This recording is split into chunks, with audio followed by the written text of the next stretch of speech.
Hello there, Lisa and I just got done watching Disney's The Little Mermaid from 2023. It's 2 hours and 20 minutes long, rated PG.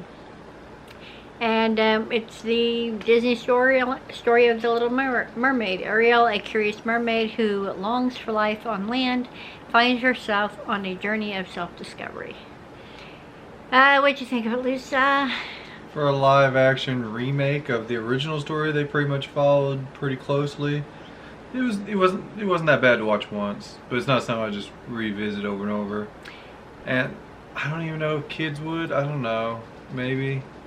I don't know. I think the kids would more like the animated original one more, but I felt like I've never seen the original animated one, but I felt like this one certainly had some moments that could potentially be too scary for a really young child. yeah. Because there are some moments that are pretty dark, and like I said, I've never seen the original, so I don't know like how they portrayed stuff in that. I thought the performers all did a really great job. I loved the music.